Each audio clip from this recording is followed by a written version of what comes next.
Friends. কি হয়েছে তোমার? কাঁদতেছো কেন? গালের রং কিসের? কেউ কিছু বলছে তোমাকে? কেউ টাচ করছে? তুই আমার মালিকা? তুই কি আমার ব্যাচমেট? আমার খালাতো ভাই। তুই করে বলার রাইট কে দিছে তোরে? তোদের না আগেও বলছি ভার্সিটির বাইরের কেউ যেন ক্যাম্পাসের ভেতরে না ঢুকে। একটা ছেলে তোর জন্য এত কিছু করলো আর তুই বোকার মতো কিছু না বলে চলে আসলি। তাহলে কি করা উচিত ছিল? তোর সাথে সাথে ওকে প্রপোজ করা উচিত ছিল। চা করতে বস। ওই মায়ের জন্য সেদিন নিশানে ঝামেলা করছিল। ক্যাম্পাসে আসার পর থেকেই দেখলাম ওই সিনিয়র ভাইটার নাম। উনি কি কোনো পলিটিক্যাল রিলেটেড নাকি? ঈশান ভাইয়া, আসসালামু আলাইকুম ভাইয়া। কি অবস্থা রাইসা? পরে কেউ আর কিছু বলে নাই তো? কি যে বলেন ভাইয়া, আপনি থাকতে কেউ আর ওকে কিছু বলার সাহস পাবে না। ভাইয়া কিছু বলবা? Thank you. তোমার সাথে একদম দেখা করতে আসছি। গিয়ে বল ভাই বিজি, পরে আসতেছি। তোমার মা আসছে ভাই। হ্যাপি বার্থডে বাবা। বাহ, আপনার মনে আছে অ্যাট লিস্ট।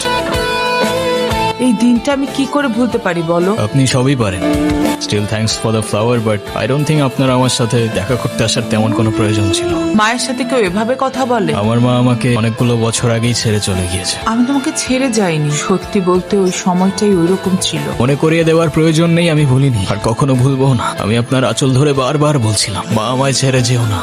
তারপর আমি তো কখনো আসিনি, তো আপনি কেন বারবার চলে আসেন? আমি তোমাকে না দেখে থাকতে পারি না বাবা, আমি তো শুধু তোমার জন্যই আস। সরি, আপনি অনেক বেশি লেট করে ফেলেছেন। আর এমনিতেও আপনাদের জন্য আমার আর কোনো ইমোশনস কাজ করে না। তুমি ওনাকে বলো নাই তোমার সাথে যেন আর দেখা না করে? ওনাকেও বলছি আর আপনাকেও বলছি, আমাকে আমার মতো থাকতে দেন। কেন কল করেন বারবার?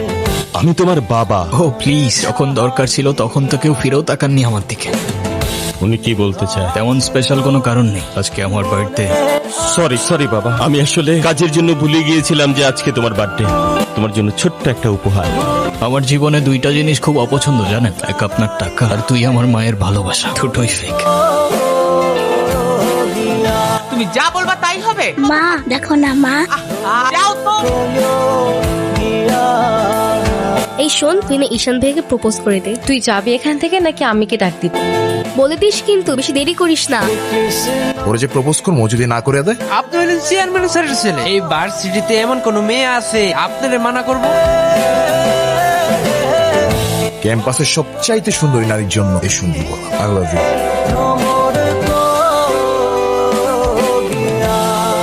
তুই কি ডিরেক্ট প্রপোজ করে দিছিস? সবকিছু কি ডিরেক্ট বলতে হয়? কিছুটা তো বুঝেও নিতে হয়। যদি না বুঝে তুই ভাইকে ফোন দিয়ে বলে দে না। অসম্ভব, আমি কাউকে কল দিতে পারবো না। তিথি, আমি ফোন দিতে নিষেধ করছি, কাউকে ফোন দিবি না। হ্যালো, আসসালামু আলাইকুম। কে বলছেন? ভাইয়া আমি তিথি। আপু কি যেন আপনাকে বলবে। কি বলবো আমি? কালকে কি আপনি ভার্সিটিতে আসবেন? এটা বলতে কল দিছো? কালকে কি দেখা করতে পারবো?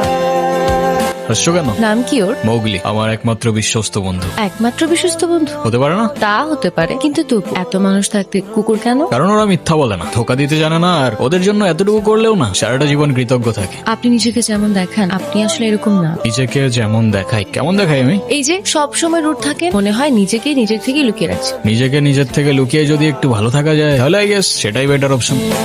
আপনারা তো কষ্ট কিসের? সে থাকুক না, জেনে কি করবা? বলে দিলে তো আর কমে যাবে না, তাই না? কমবে না বুঝলাম, তবে ভাগাভাগি করে নিলে ক্ষতি কি?